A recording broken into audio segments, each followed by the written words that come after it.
ছাগলও জামাত, কসাইও জামাত, বা যেভাবে আপনি বলেন, মানে এটার বিচারকও জামাত, এটার রাষ্ট্রীয় পক্ষের আইনজীবীও জামাত, এটার বিরোধী পক্ষের আইনজীবীও জামাত।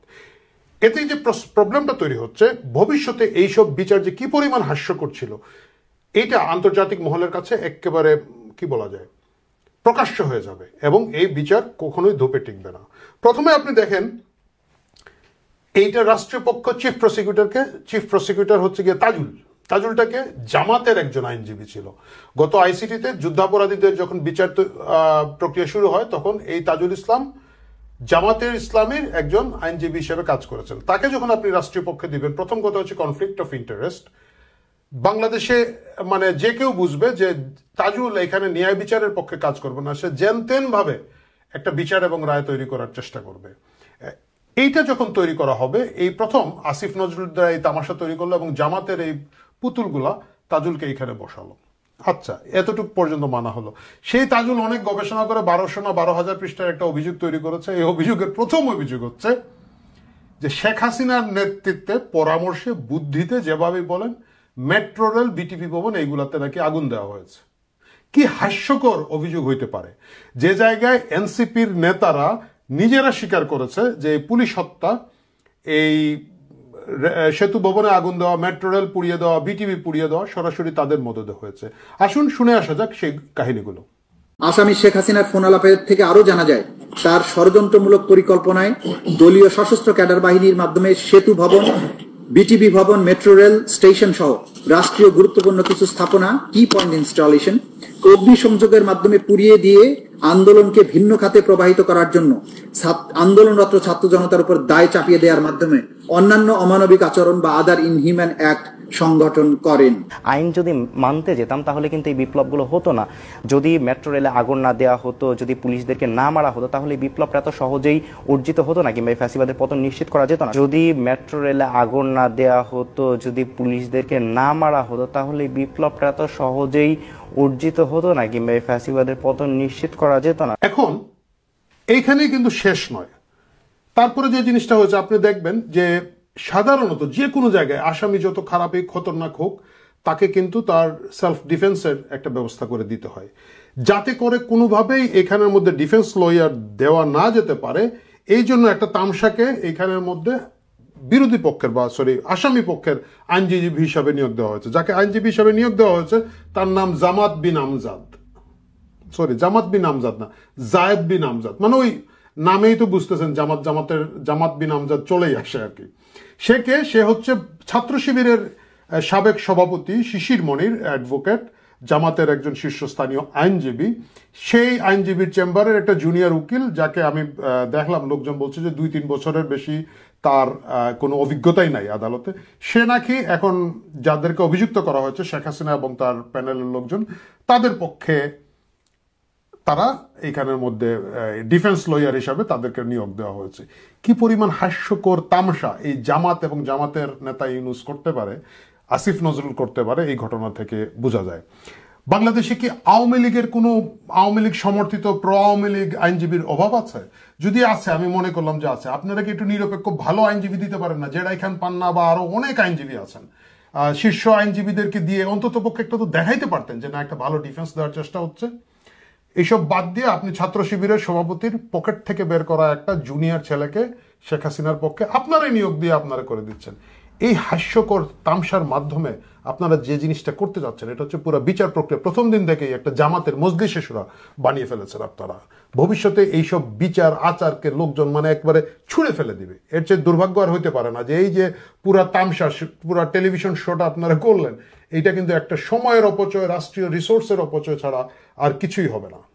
এইটাই সমস্যা। এই শিশির মনির কিন্তু নর্মাল শিবিরের নেতা তা কিন্তু নয়, এরা কিন্তু ডিপ স্টেট, এরা জামাতের ডিপ স্টেট। আমি আপনাদেরকে একটা উদাহরণ দেখাই।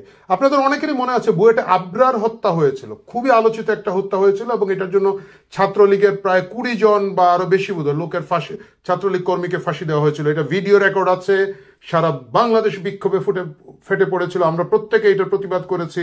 ছাত্রলীগের এই সন্ত্রাস, এই মাস্তানের প্রতিবাদ করা হয়েছে। আপনি কি জানেন এখানে বাছাইকৃত কিছু ছাত্রলীগ নেতা ছিল যাদের অ্যাডভোকেট কে ছিল? শিশির মনির ছিল।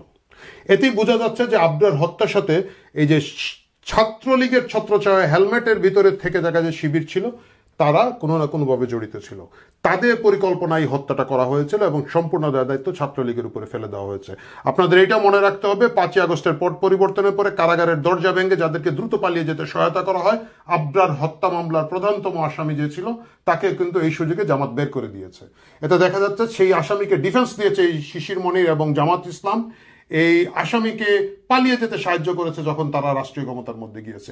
এই পরিমাণ ডিপ ষড়যন্ত্রের ভিতরে থাকা একটা লোক যখন এই আইসিটিতে তার জুনিয়রকে দিয়ে শেখ হাসিনা এবং ডিফেন্স লয়ার হিসাবে নিয়োগ দিতে চায়, আসলেও এইটার কোনো মানে দাঁড়ায় না। আমি আসিফ নজরুল এবং ডক্টর ইউনূসকে একটা কথা বলতে চাই, আপনারা জুলাই আগস্টের ডাইরেক্ট বেনিফিশিয়ারি। আপনি যে বলেন, যেই হত্যা করুন, আপনি করেন, শেখ হাসিনা করেন, 7.62 রাইফেল দিয়ে হোক, কেউ না কেউ পুলিশ, আর্মি, বিডিআর বা তৃতীয় পক্ষ যাদের কথা অনেক বেশি শোনা যাচ্ছে এবং ধামাচাপা দেওয়ার অনেক চেষ্টা হচ্ছে, যারাই করে থাকুক, এই জিনিসটা যদি সুষ্ঠু তদন্তের মাধ্যমে বের হয়ে আসতো, এটা যদি পরিষ্কার পরিচ্ছন্ন হতো এবং যেই দায়ী হোক তাকে যদি আপনারা দায়ী করতেন, সুষ্ঠু প্রক্রিয়া, বিচার প্রক্রিয়ার মাধ্যমে সেটাকে নিয়ে আসতেন, তাহলে এটা খুব ভালো হতো। কিন্তু সেটা না করে আপনারা এটা ধামাচাপা দেওয়ার একটা ক্যাঙ্গারু কোর্ট তৈরি করেছেন। এবং আওয়ামী লীগের কোনো আইনজীবীকে আপনারা তো মনে হচ্ছে যে যাতে এইসব জায়গায় কোনো সুযোগই না পায়, এই জন্য আপনারা দীর্ঘদিন ধরে এদেরকে পেটাচ্ছেন, মারেন। মানে একটা নর্মাল জামিন আবেদনও একটা, যদি আওয়ামী লীগ সমর্থিত কোনো আইনজীবী যায় আওয়ামী লীগের কারো পক্ষে, আপনারা ফিজিক্যালি টর্চার করছেন। প্রিয় দর্শক, আপনাদের মনে রাখতে হবে, যখন সত্যিকারের মানবতা বিরোধী অপরাধের বিচার হচ্ছিল আইসিটিতে, তখন কিন্তু জামাত দেশে বিদেশের সবচেয়ে বড় বড় অ্যাডভোকেটদের লাগিয়ে রেখেছিল।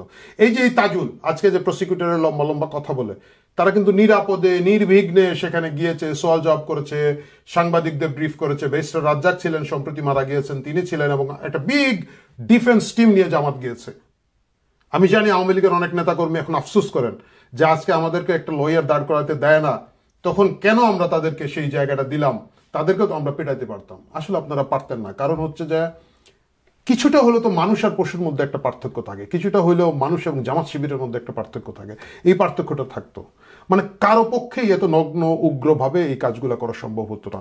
সুতরাং সেই লয়ারদেরকে দেওয়া হয়েছে মানবতা বিরোধী অপরাধের জন্য। এই তাজুল, ব্যারিস্টার রাজ্জাক সহ অসংখ্য, একটা বিগ, এই শিশির মনির হয়তো ছিল এবং আরো একটা বিগ প্যানেল লয়ার ছিল, তারা সওয়াল জবাব করেছে এবং তারা মানে একটা ন্যায় বিচার নিশ্চিত হয়েছে। যার কারণে আপনি মনে রাখেন শীর্ষ যুদ্ধাপরাধী গুলাম আজম কিন্তু তাকে কিন্তু ফাঁসি দেওয়া যায় নাই। যদিও আমরা যারা আন্দোলনকারী ছিলাম, আমাদের একটা প্রত্যাশা ছিল যে শীর্ষ অপরাধী হিসাবে গুলাম আজমের ফাঁসি হবে, ফাঁসি হয় নাই, কারণ তারা ওইভাবে ডিফেন্স দিয়েছে। দেলোয়ার হোসেন সাইদির ফাঁসি দেওয়া হয় নাই।